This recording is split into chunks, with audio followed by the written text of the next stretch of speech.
So continue करते हैं हमारे फिफ्थ पॉइंट को। क्या कहते हैं कि principle of almost good faith. जो हमारा प्रिंसिपल है इंश्योरेंस का, ये कहते हैं कि गुड फेथ के ऊपर डिपेंड होना चाहिए। गुड फेथ मैंने आपको पहले भी बताया है कि गुड फेथ का मतलब क्या होता है। जब एक इंश्योर्ड कंपनी है, एक इंश्योर्ड पर्सन है और एक इंश्योरर है, दोनों के बीच में क्या गुड फेथ होगा। देखिए, एक इंश्योरर है और एक इंश्योर्ड पर्सन है।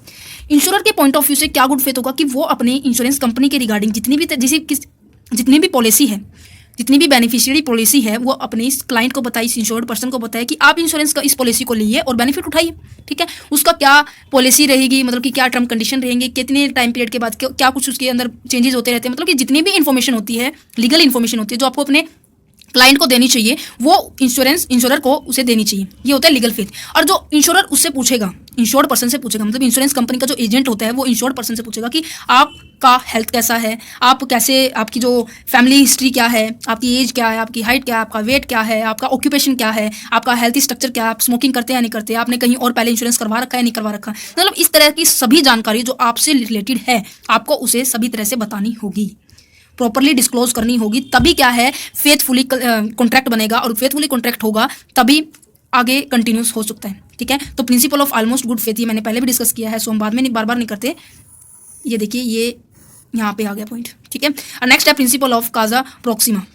काजा प्रोक्सिमा मतलब ये है कि इंश्योरेंस तो करवा लिया, इंश्योरेंस करवाने के बाद जो हानि होती है, जो रिस्क होता है, वो रिस्क क्या है, काफ़ी सारे कारण से हो जाते हैं। इंश्योरेंस तो करवा लिया, पर जो लॉस होने के क्या है, काफ़ी सारे कारण होते हैं। जैसे कि एग्जांपल मैं आपको दूं, अगर मैंने यहाँ पे लिख भी रखा है, देखो यहाँ पे पहले पढ़ ही लेते हैं। Kaza Proxima is a Latin word. ये क्या है, एक लैटिन वर्ड है जिसके अंदर इसका मतलब क्या है कि नियरेस्ट काज, मतलब कि जो लगभग नियरेस्ट है कारण नुकसान होने के, और नुकसान होने के कारण के बाद जो इंश्योरेंस कंपनी उसका क्लेम देगी वो कारण के ऊपर डिपेंड करेगी, और वो जो सबसे नजदीक कारण होगा उसके हिसाब से आपको इंश्योरेंस प्रोवाइड करेगी। ये कहते हैं कि principle state that the cause of the loss should be immediate and not remote. ये कहते हैं जो प्रिंसिपल है, कारण देखेगी लॉस होने का, इमीडिएटली किसके कारण हुआ है। It means if the loss is caused by more than one perils or causes. प्रियल्स का मतलब होता है, इसे हम प्रोनाउंसिएशन के अकॉर्डिंग हर एक पर्सन अलग अलग तरह से बोलते हैं, सो आपको जैसे भी सुटेबल लगे आप उसको बोल सकते हैं। इसका मतलब यह है कि नुकसान होने का कारण, काज ऑफ लॉस। ठीक है, नुकसान होने का कारण एक से ज़्यादा होता है, और उस ज़्यादा में से जो सबसे ज़्यादा होने के कारण जो नियरेस्ट काज है उसे हम कंसीडर करेंगे, कंसिडरेशन के लिए डिसाइड करेंगे कितनी लायबिलिटी होनी चाहिए।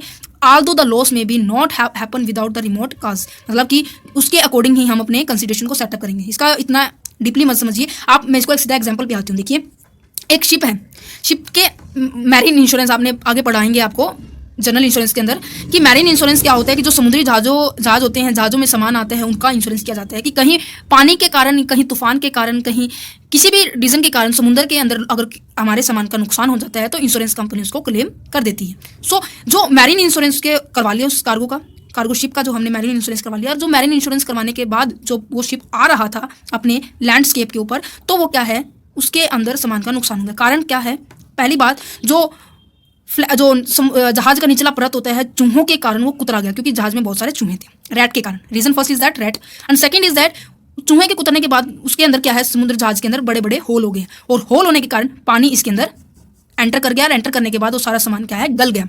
सो first is that rat and second is that sea water. तो इसके अंदर जो सबसे नजदीकी कारण रहेगा, क्लोज जो इफेक्ट रहेगा, सी वाटर रहेगा।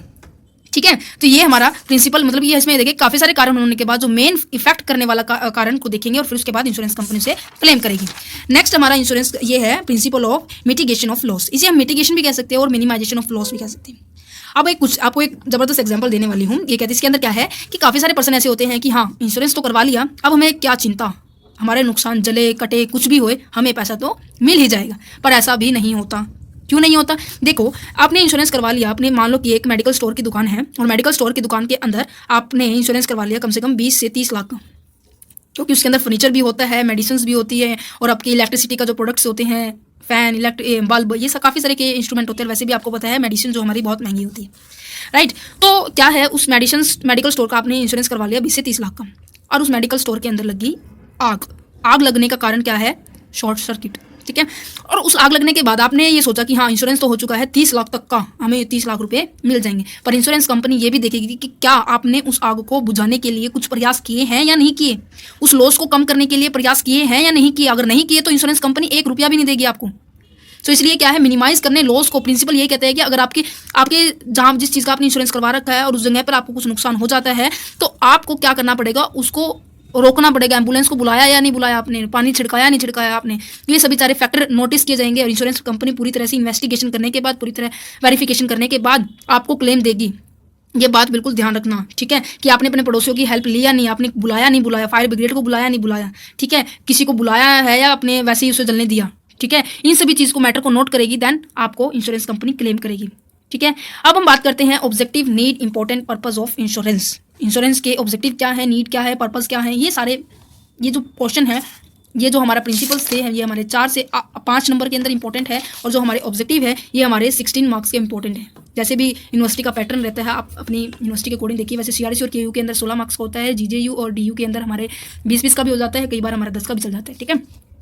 सो अब हमारा ऑब्जेक्टिव है, हमारा ऑब्जेक्टिव 4 तरह से है। इंडिविजुअल एसेप्ट के है, इकोनॉमिकल एसेप्ट है, सोशल एसेप्ट है और नेशनल एसेप्ट है। सबसे पहले हम इंडिविजुअल एसेप्ट देखते हैं। क्या कहते हैं इंडिविजुअल एसेप्ट? इंडिविजुअल के अंदर हमारा एक पर्सन भी आ सकते हैं, एक फर्म भी आ जाती है, एक हमारी पार्टनरशिप भी आ जाती है, ठीक है। ये सारे आपने इनकम टैक्स के अंदर भी पढ़ा होगा इंडिविजुअल के अंदर कौन कौन इंक्लूड होते हैं। सो यहाँ पे सबसे पहला पॉइंट है सिक्योरिटी। सिक्योरिटी की बात करें तो जब भी कोई पर्सन इंश्योरेंस करवाता है, क्यों करवाता है, कि रिस्क को कम कर सके, रिस्क को, हमारी जो अनसर्टेन हमारी फ्यूचर है उसको हम सर्टेन कर सके। अनसर्टेन होता है अनिश्चित और सर्टेन होता है निश्चित, मतलब कि फ्यूचर को निश्चित कर सके कि हाँ अगर ऐसा कुछ हुआ तो हमें इसका पैसा मिल जाएगा, ठीक है। ये कहते हैं कि the most important objective of the insurance is the security against the risk. Most important objective क्या होता है हमारे इंश्योरेंस का, कि सिक्योरिटी लेना किसके रिगार्डिंग, हमारे रिस्क के रिगार्डिंग। जो इंश्योरेंस कंपनी क्या है, गारंटी देती है इंश्योर्ड पर्सन को कि कंपनसेट हो जाएगा, अगर लॉस हुआ तो, कोई अनसर्टेन इवेंट हुआ तो आपको उसका कंपनसेशन अमाउंट मिल जाएगा। ये कहते हैं कि insured gets feel the security against the adverse effect of the uncertain event. Uncertain event से जो भी उसका नुकसान होता है, एडवर्स इफेक्ट होगा, उससे वो क्या है, सिक्योर हो जाएगा।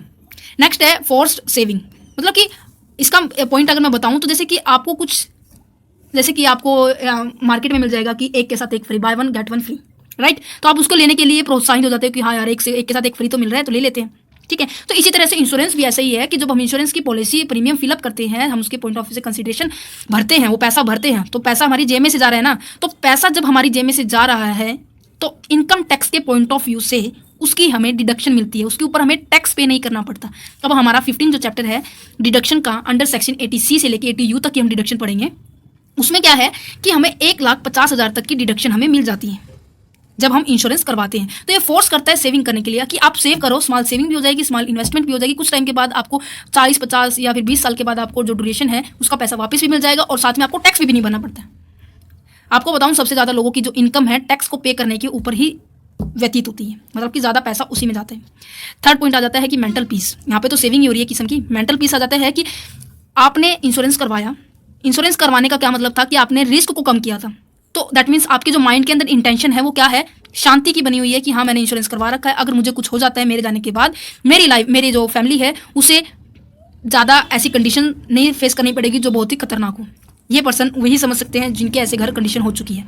मैं नहीं चाहती कुछ ऐसा हो। सो कुछ भी है, जैसे कि हमारा एक्सीडेंट हो जाता है या फिर हेल्थ के रिगार्डिंग हमारी बीमारी के ऊपर जो हमारा बहुत सा पैसा खर्च होता है, अब जैसे लाइफ के अंदर जो काफ़ी सारी प्रॉब्लम्स आ जाती है, उनके रिगार्डिंग अगर आपने इंश्योरेंस करवा रखा है तो क्या है, हमारे जो मेंटली पीस है, हमारे जो मानसिक स्थिति है, तो क्या कहते हैं कि हाँ हमने इंश्योरेंस करवा रखा है तो आप आराम से रह सकते हैं। वो जो हानि है, हानि होने से पहले और हानि होने के बाद की जो कंडीशन है वो सेम बनाए रखता है कौन, insurance. Economical independence. Economical independence का मतलब होता है कि आप किसी के ऊपर डिपेंडेंट नहीं हैं। देखिए, family depend upon the earning hand. यहाँ पे देखिए, अर्निंग हैंड का मतलब ये है कि आपकी फैमिली में एक ही ऐसा व्यक्ति है जो कमाता है, आपके फादर है, लाइक दैट, ठीक है। फादर भी हो सकते हैं, आपके ब्रदर भी हो सकते हैं, कोई भी हो सकता है, ठीक है। If the earning hand die, अगर कमाने वाला व्यक्ति की मृत्यु हो जाए या फिर वो हैंडीकैप हो जाए, मतलब कि फिजिकली फिट ना रहे, किसी भी तरह से रीजन से वो क्या है डिसेबल हो जाए, तो फैमिली को क्या है काफ़ी तरह की प्रॉब्लम फेस करनी पड़ती है। Suffer a lot and the standard of a living will be come down, जिसके कारण उसके जो अर्निंग हैंड की मृत्यु होने के कारण या फिर हैंडीकैप होने के कारण जो उनकी जो फैमिली की जो स्टैंडर्ड ऑफ लिविंग है वो क्या है नीचे जाते हैं, मतलब कि जो जीवन जीने का जो स्तर है वो क्या है कम हो जाता है। If the earning hand was suffering insured, अगर अर्निंग हैंड ने क्या कर रखा है, अपने आप को इंश्योर्ड कर रखा है, तो फैमिली को क्या है इकोनॉमिकली लॉस नहीं फेस करना पड़ेगा, तो क्या है इकोनॉमिकल मेंटेन हो जाएगी उसकी, अगर उसने इंश्योरेंस करवा रखा होगा तो। नेक्स्ट पॉइंट है क्रेडिट फैसिलिटी। क्रेडिट फैसिलिटी का मतलब होगा जब जो हमारी इंश्योरेंस पॉलिसी होती है उसे हम with the insurance company at the time of the requirement, जब भी उस पॉलिसी होल्डर को जरूरत है उस पॉलिसी की वो उसे गिरवी रख सकता है। When he is comfortable and extra fund he can be pay of his loan, जब उसके पास वो कंफर्टेबल होगा, मतलब उसके पास इतना पैसा आ जाएगा कि वो पॉलिसी की अमाउंट को पे ऑफ करने के बाद क्या है लोन से छुटकारा पा सकेगा, तो वो क्या है उसे वापस कर देगा। दैट मीन्स जो क्रेडिट फैसिलिटी होती है जो हम आपने भी देखा होगा कि काफ़ी सारे लोग ऐसे होते हैं जो गरीब होते हैं और वो क्या करते हैं अपने जेवरात को अपने घर को गिरवी रखकर लोन ले लेते हैं और लोन से वो पैसा कमाते हैं और उन पैसे से वो क्या करते हैं वापस अपने घर की गिरवी पने को छुटवा लेते हैं। ठीक है, तो इसी तरह से हमारी जो इंश्योरेंस की जो पॉलिसी होती है वो भी इस तरह से हेल्प करती है क्रेडिट फैसिलिटी लेने के लिए। ठीक है, ये बेनिफिट हमारे पास कंटिन्यूस भी हो सकता है, अकॉर्डिंग टू नीड्स भी हो सकते हैं, जो क्रिटिकल सिचुएशन को हैंडल करने के लिए हेल्पफुल होता है। ठीक है, अब नेक्स्ट देखते हैं टैक्स एग्जेम्पशंस। टैक्स एग्जेम्पशन हमने पहले भी पढ़ लिया है फोर्स सेविंग के अंदर कि जो इनकम टैक्स जो है, इनकम टैक्स के अंदर सेक्शन 80C से लेके 80U तक की जो डिडक्शन मिलती है उसके अंदर हमें 150 रुपीज़ की डिडक्शन मिलती है। वो इनकम टैक्स का एक्ट हमारा 1961, ये आपको सभी को पता है क्योंकि आप फिफ्थ सेमेस्टर में आप कर चुके हो। 7th पॉइंट है protection against the mortgage, protection करता है मोर्टगेज से। अगर ये देखो, in case a person took a loan against the property and die then the family will be deprived of the use of the property. If the person had the insurance company will be pay the amount of the dependent। ये कहते हैं कि अगर किसी person ने किसी से भी लोन ले रखा है और लोन के बदले उन्होंने अपनी प्रॉपर्टी दे रखी है या फिर अपनी लाइफ को उसके ऊपर दावे पे रख रखा है, तो क्या है अगर उस पर्सन ने उस प्रॉपर्टी का इंश्योरेंस करवा रखा है या फिर अपने खुद का इंश्योरेंस करवा रखा है, तो उस लोन से छुटकारा पाने के लिए इंश्योरेंस कंपनी क्या करेगी, उस प्रॉपर्टी की जो इंश्योरेंस अमाउंट है वो उसे दे देगी और गिरवी से छुटकारा मिल जाएगा। अब देखिए, the insurance company will pay the amount of the depend through which they can be pay off the loan और the end can retain their right on the property. ये कहते हैं जो इंश्योरेंस कंपनी क्या करेगी, उस अमाउंट को पे कर देगी जिसके कारण लोन से छुटकारा मिल सकता है, पे ऑफ हो सकता है वो, और जो प्रॉपर्टी का जो राइट है हमें वापस मिल सकता है अगर आपने इंश्योरेंस करवा रखा है। दैट मीन्स एक जगह प्रॉपर्टी और प्रॉपर्टी का आपने इंश्योरेंस करवा रखा है 10 लाख रुपये, किसी ने इंश्योरेंस प्रॉपर्टी के ऊपर कब्जा कर रखा है, कब्जे करने अगर किसी से कब्जा छुटवाना है तो जो इंश्योरेंस की जो अमाउंट है 10 लाख रुपए उसे दे दो और अपनी प्रॉपर्टी अपने हाथ में ले लो, तो ये इसके लिए भी हेल्पफुल होता है इंश्योरेंस। नेक्स्ट है प्रॉफिटेबल इन्वेस्टमेंट। प्रॉफिटेबल इन्वेस्टमेंट तो है ही है, क्योंकि आप कोई भी चीज़ आप इन्वेस्ट करते हो, आप म्यूचुअल फंड में इन्वेस्ट करते हो, स्टॉक मार्केट के अंदर इन्वेस्ट करते हो, तो नॉर्मल सी बात है कुछ टाइम के बाद उस पैसे की वैल्यू बढ़ जाती है, राइट। तो जो स्मॉल सेविंग के साथ साथ आप एक क्या है ऐसी अमाउंट पे पहुंच जाते हो जो कुछ टाइम के बाद वो एक बड़ी अमाउंट हो जाती है। ठीक है, अगर आपने आज 10,000 रुपये का इंश्योरेंस करवा रखा है तो कुछ टाइम के बाद वो 20 या फिर 15,000 के आसपास आपको मिल जाएगा, तो प्रॉफिटेबल इन्वेस्टमेंट तो ही है। नेक्स्ट देखिए फ्यूचर नीड के अकॉर्डिंग भी आप क्या है इंश्योरेंस करवा सकते हैं। वो इंश्योरेंस कैसे भी हो सकता है, आप यहाँ देखिए, this insurance is also necessary for the compensating the future need, compensate करने के लिए फ्यूचर नीड की, like that old age need, जो हमारे बुढ़ापे में जो काम आता है इंश्योरेंस उसके लिए भी हेल्पफुल होता है, क्योंकि बुढ़ापे में आप कमा नहीं सकते तो इंश्योरेंस का पैसा है से आप मजे कर सकते हैं। एडजस्टमेंट नीड, जो भी आपको एडजस्टमेंट करनी है, आपको घर बनाना है तो उस इंश्योरेंस पैसे का आप यूज़ कर सकते हो, या फिर कुछ और करना है, रीएडजस्टेड करना है, चाइल्ड की एजुकेशन के लिए, मतलब कि किसी भी तरह से शादी के लिए सेटलमेंट करनी है अपने बच्चों की, चाइल्ड्स की, तो इन सभी के लिए भी आप इंश्योरेंस करवा सकते हैं। अब नेक्स्ट वीडियो के अंदर हम पढ़ने वाले हैं इकोनॉमिक एक्सेप्ट के हमारे 8 पॉइंट है, फिर सोशल एक्सेप्ट एंड फिर नेशनल एक्सेप्ट, फिर हम टाइप ऑफ इंश्योरेंस करेंगे। Thank you for watching this video, have a nice day. और इस वीडियो को ज़्यादा से ज़्यादा शेयर कीजिएगा कि आपकी तरह सभी बच्चों को समझ में आ जाए, और मेरे चैनल को जरूर सब्सक्राइब कीजिएगा। Thank you for watching this video once again.